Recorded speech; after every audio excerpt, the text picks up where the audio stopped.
Seja cavalheiro ou dama, a pessoa que não sente prazer ao ler um bom romance deve ser intoleravelmente estúpida. De minha parte, se um livro é bem escrito, eu sempre o acho curto demais. Minha ideia de boa companhia é a de pessoas espertas, bem informadas e que têm uma boa conversa. Isto é que chamo de boa companhia.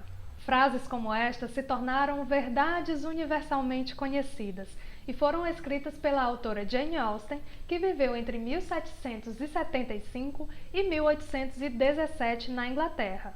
As frases são antigas, mas até hoje elas têm impacto, porque ajudaram a construir histórias fascinantes e que continuam sendo ressignificadas ao redor do mundo, por várias culturas, várias gerações e também em várias plataformas. É por isso que o fantástico mundo da Jane Austen vai muito além dos livros que ela escreveu. E é neste universo que a gente começa a entrar agora.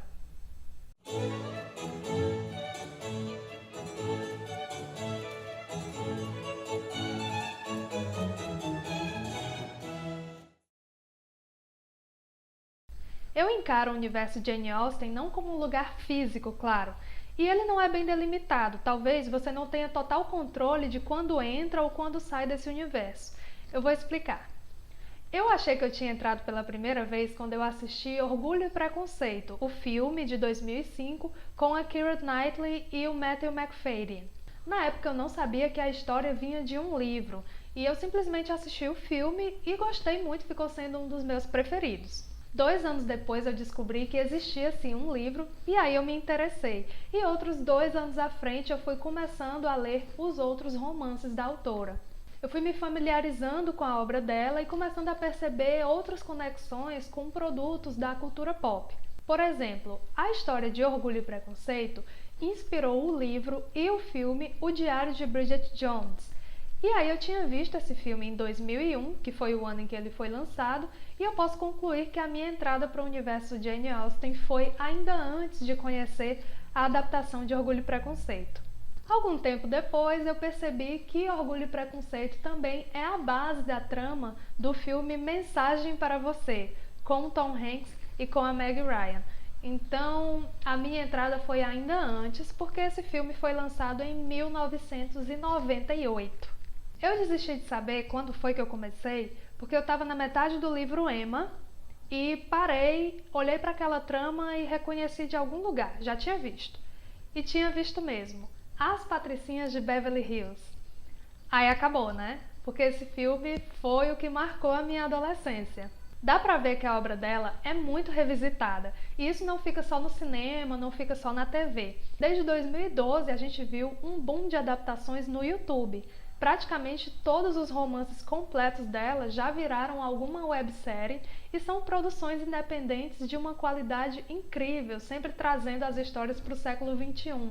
Todos os romances, exceto Persuasão, que eu acho um absurdo, porque é o meu livro preferido, e ele ainda não ganhou uma websérie. Não sei por que as pessoas não fazem adaptações decentes de Persuasão.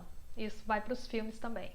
Fora isso, os livros têm versões variadas, no teatro, com musicais, versões com zumbis, em Bollywood, com monstros marinhos, enfim, tem de tudo. Claro que eu não vi tudo, porque é um universo enorme, mas eu me considero uma fã aberta a novas possibilidades de narrativa. Eu não fico naquela de, tá muito diferente do livro, fugiu muito da história original. Algumas diferenças, quando vêm com criatividade, são bem-vindas e ajudam a contar uma boa história. Mas eu também tenho os meus critérios. Não é qualquer coisa inspirada em Jane Austen que vai ser convincente ou que vai funcionar. Então, tem muita porcaria também sendo feita e sendo lançada por aí. Nesse primeiro vídeo eu gostaria de pontuar uma coisa. É claro que não é todo mundo que gosta da Jane Austen ou desse universo que gira em torno dela. Eu amo o filme Orgulho e Preconceito e já fui apresentar toda empolgada para alguns amigos, para algumas pessoas do meu convívio, e algumas delas não gostaram. Acharam que a história estava demorando muito a se desenrolar e para que tanta complicação até que este rapaz e esta moça fiquem juntos. Bom, ninguém é obrigado a nada, mas quem gosta pode ir aos poucos percebendo que as histórias da Jane Austen vão além desse contexto romântico. São histórias de amadurecimento, personagens principais ou secundários que, mesmo sendo do século XIX, dizem muito do que a gente ainda vive e sente hoje. São pensamentos sobre virtudes, defeitos, posturas e lições que a gente pode aproveitar em qualquer tempo. Para finalizar esse primeiro vídeo, eu vou mostrar que obra foi essa que a Jane Austen deixou há cerca de 200 anos. Atenção para os romances completos e publicados durante a vida da autora: Razão e Sensibilidade, Orgulho e Preconceito,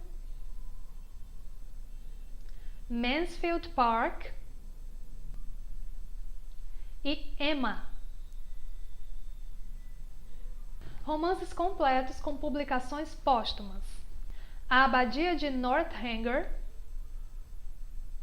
e Persuasão. Romances inacabados e que também foram publicados depois que ela morreu: Os Watsons e Sanditon.